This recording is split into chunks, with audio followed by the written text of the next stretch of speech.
Hi hello வணக்கம் and welcome to our channel. இன்றைக்கி வீடியோவில் நம்ம எதை பற்றி பார்க்க போகிறோம் அப்படின்னு பார்த்தீங்கன்னா, எல்லாருமே அவளோட எக்ஸ்பெக்ட் பண்ணியிருந்த எலெக்ஷன் ரிசல்ட் பார்த்தீங்கன்னா மே 4 நாளைக்கு வந்து தெரிய போகுது. ஸோ அது எப்படி நம்ம ஆன்லைனில் லைவாக செக் பண்ணுறது அப்படின்றத இந்த வீடியோ பார்க்க போகிறோம். வீடியோவை ஸ்கிப் பண்ணாமல் பாருங்கள். வாங்க வீடியோக்குள்ளே போகலாம். ஸோ நம்ம வந்து லைவ் அப்டேட் செக் பண்ணுறதுக்கு பார்த்தீங்கன்னா எலெக்ஷன் கமிஷனர் வந்து அஃபிஷியலாக வந்து வெப்சைட் கொடுத்துருக்காங்க. ஸோ அது மூலயமா நீங்கள் வந்து யார் லீடிங் என்ன அப்படின்ற டீட்டெயில்ஸ்லாம் வந்து செக் பண்ணிக்கலாம். மார்னிங் பார்த்தீங்கன்னா 8 AM கவுண்டிங் வந்து ஸ்டார்ட் பண்ணிடுறாங்க. ஸோ ஃபஸ்ட்டு பொறுத்த வரைக்கும் தபால் ஓட்டு, போஸ்டல் ஓட்டு சொல்லுவாங்க இல்லையா, அதை தான் ஃபஸ்ட்டு வந்து செக் பண்ணுறதா இருக்காங்க. ஆஃப்டர் தட் பார்த்தீங்கன்னா EVM மிஷினில் இருக்கிறதெல்லாம் வந்து செக் பண்ணுவாங்க.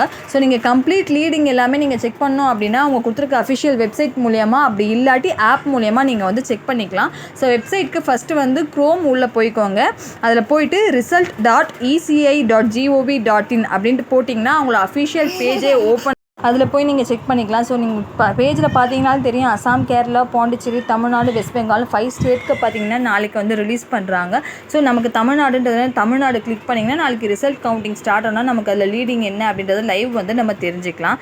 ஸோ இதை தாண்டி இன்னொரு ஆப்ஷன் என்ன அப்படின்னு பார்த்தீங்கன்னா, ப்ளே ஸ்டோர் மூலயமா நம்ம வந்து ECI நெட் சொல்லிட்டு அவங்களோட அஃபிஷியல் ஆப் வந்து நம்ம டவுன்லோட் பண்ணிக்கலாம். ஸோ டவுன்லோட் பண்ணி அதில் பார்த்தீங்கன்னா கரண்ட் அப்டேட்ஸில் போய் எலெக்ஷன் ரிசல்ட்ஸ் பார்த்து நீங்கள் லீடிங் வந்து தெரிஞ்சுக்கலாம். ஹோப் இந்த இன்ஃபர்மேஷன் உங்களுக்கு ரொம்பவும் யூஸ்ஃபுல்லாக இருந்திருக்கும் நம்புறேன். இது மாதிரி ஃபர்தர் அப்டேட்ஸ்க்கு மறக்காமல் நம்ம சேனலை சப்ஸ்கிரைப் பண்ணி வச்சுக்கோங்க. தேங்க்ஸ் ஃபார் வாட்சிங்.